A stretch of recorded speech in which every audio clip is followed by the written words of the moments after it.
अस्सलाम वालेकुम दोस्तों। उम्मीद करता हूँ आप सब दोस्त खैरियत से होंगे। मैं भी अल्हम्दुलिल्लाह ठीक ठाक हूँ। दोस्तों, काफ़ी दिनों से वीडियो नहीं अपलोड कर रहा था। आपको पता है कि आजकल हर इंसान अपने अपने कामों में लगा हुआ है। मसरूफियात की वजह से जो है ना वीडियो अपलोड नहीं कर सक रहा था, तो आज मैंने सोचा कि एक वीडियो बना लेता हूँ। तो दोस्तों, पाकिस्तान में इस वक्त आपको पता है कि पाकिस्तान में इस वक्त आपको पता है कि टिकटॉक पर बैन लग चुका है। कल से लेकर किसी के पास भी टिकटॉक नहीं चल रहा, लेकिन जो भी लोग चला रहे हैं वो वीपीएन पर चला रहे हैं। तो कहने का मकसद ये है कि पाकिस्तान में जो भी चीज़ बंद होती है या जो भी चीज़ ख़त्म हो जाती है या जिस भी चीज़ पर पाबंदी लगाई जाती है, तो उसकी अल्टरनेट जो है ना वो निकल आती है। मतलब उसको किसी न किसी तरीके से चला लेते हैं।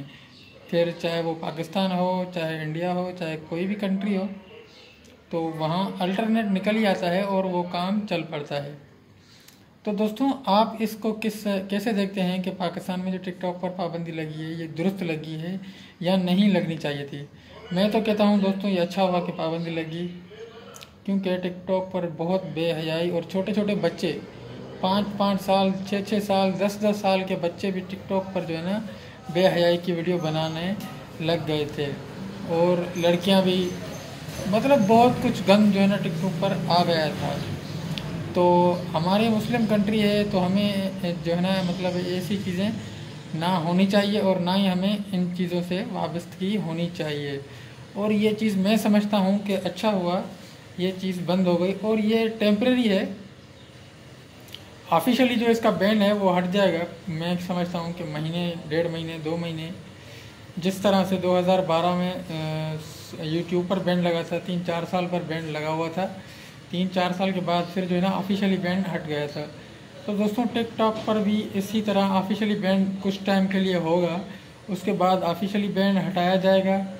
अभी तो चल तो रहा है, सबके पास चल रहा है, लेकिन वो है कि वीपीएन पर चला रहे हैं। अगर आप लोग भी चलाना चाहते हो कि टिकटॉक को कैसे चलाना है, तो भाई आपकी मर्ज़ी है, चला लें। प्ले स्टोर से आपको मिल जाएगा फ्लैश वीपीएन, वो डाउनलोड करें, बिल्कुल आसानी से चल जाएगा। ऐसा नहीं है कि नहीं चलेगा, चल तो जाएगा, वो मसला नहीं है। लेकिन इसमें बहुत गंदगी जो है ना आ गई थी, इस वजह से इसको पाकिस्तानी गवर्नमेंट ने बैन कर दिया है। दोस्तों, उम्मीद करता हूँ आपको ये बात समझ में आ गई होगी कि टिकटॉक को क्यों बंद किया गया है। टिकटॉक को बेहयाई की वजह से बंद किया गया है। और अगर आप चलाना चाहते हैं तो प्ले स्टोर से आपको फ्लैश वीपीएन मिल जाएगा, वो डाउनलोड करके आप चला सकते हैं। अल्लाह हाफिज़।